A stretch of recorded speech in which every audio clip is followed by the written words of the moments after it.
নমস্কার বন্ধুরা, welcome to my channel পাঁচমিশালি। আমি আজকে এই গরম থেকে রেহাই পাওয়ার মতন দুটি পানীয় তোমাদের বানিয়ে দেখাচ্ছি। প্রথমটি ছাতুর শরবত, যেটি বানাতে লাগছে ছাতু, লাগছে কয়েকটি পুদিনা পাতা, আখি গুড়, আদা, এক টুকরো গন্ধরাজ লেবু ও পাতিলেবু। এইগুলি দিয়ে আমরা বানিয়ে নেব আমাদের ছাতুর শরবত। আখি গুড়টিকে 15 মিনিটের জন্য ভিজিয়ে রেখেছিলাম। ভিজিয়ে নিয়ে এরকম রেডিশ একটা লিকুইড পেয়েছি। এবার এর মধ্যে দিয়ে দেব 3 চামচের মতন ছাতু, আর দিয়ে দেব 2-3টে পুদিনা পাতা বেটে নিয়ে এর মধ্যে ভালোভাবে মিশিয়ে নেব। তারপরে দেব হাফ গন্ধরাজ লেবু, হাফ পাতিলেবুর রস, এগুলো দিয়ে ভালোভাবে, আর একটু বিট লবণ। নুন চিনি এই জিনিসটা যার যার নিজের ইচ্ছা মতন দিলেই ভালো। আমি অল্প পরিমাণে আখি গুড় দিয়েছি, তোমরা চাইলে চিনিও দিতে পারো। তবে আখি গুড় পেট ঠান্ডা করে, যেটা সবার জন্য এই গরমের দাবদাহ থেকে বাঁচার জন্য আখি গুড়টা খুব উপকারী। তো চেষ্টা করো আখি গুড় দিয়ে করার, টেস্টটাও ভালো লাগে, একটু মিষ্টি গন্ধও হয়, আর পেটের জন্যও খুব ভালো। শরীরটা ঠান্ডা হয়ে যাবে। করে খেয়ে দেখো, তাহলেই বুঝতে পারবে কতটা এর উপকারিতা আছে। তো যাই হোক, এই সমস্ত উপাদানগুলো দিয়ে ভালোভাবে মিলিয়ে নেব।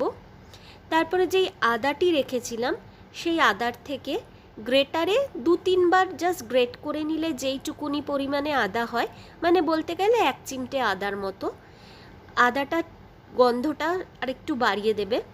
দিয়ে এবার জল দিয়ে ভালোভাবে গুলিয়ে নেব, কোনোভাবে যেন ছাতুতে লাম্প না থাকে, কারণ শরবতে লাম্প লাগলে মুখে কিছু পড়লে আর কি ভালো লাগে না। তারপরে এক টুকরো লেবু, একটা পুদিনা পাতা দিয়ে সার্ভ করব। ছোট বড় সবাই খালি পেটে খেয়ে দেখো, আরাম পাবে আর মনেও খুব প্রশান্তি আসবে।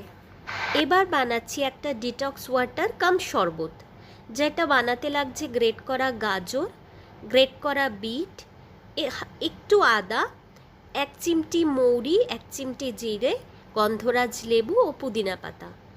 একটি গ্লাসে জল নিয়ে আমি গাজরটা, বিটটা, গন্ধরাজ লেবুটা একটু চিপে সেই পুরো গন্ধরাজের টুকরোটা দিয়ে দেব, আদা দিয়ে দেব। সমস্ত কিছু দিয়ে দেওয়ার পরে দেব 2 চামচের মতো চিয়া সিড। এইগুলোকে দিয়ে আমরা 2 ঘন্টার জন্য যদি ভিজিয়ে রেখে দিই, তাহলেই আমাদের ডিটক্স ওয়াটার রেডি হয়ে যাবে। ডিটক্স ওয়াটারটা 2 ঘন্টা ভিজিয়ে নিয়ে তারপর থেকেই খেলে ভালো। চিয়া সিডটা দেবে, চিয়া সিড পেট ঠান্ডা করে, প্লাস আমাদের অ্যাপাটাইট সিস্টেমটাকেও একটু ভালো রাখে। তারপরে পুদিনা পাতা দিয়ে দেবে, দিয়ে 2 ঘন্টার জন্য এটাকে রেস্ট করতে দাও।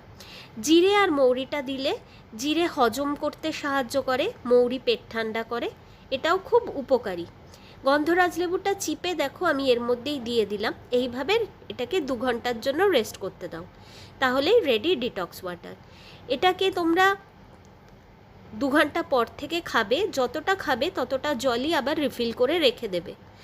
আর আমি এটাকে খাওয়ার মানে লাঞ্চের আগে আধা ঘন্টা আগে খাই।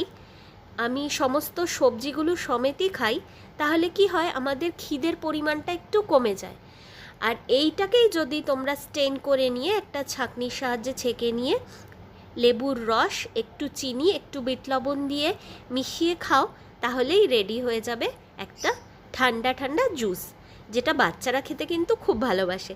অ্যাটলিস্ট আমার ছেলে তো খুব ভালো খায়। তো বন্ধুরা, তোমাদের যদি ভালো লাগে আমার চ্যানেলটাকে সাবস্ক্রাইব করো, লাইক করো, কমেন্ট করো, আর আমার পাশে থাকলে আমি আরও ভালো ভালো নতুন রেসিপি নিয়ে আসবো তোমাদের জন্য।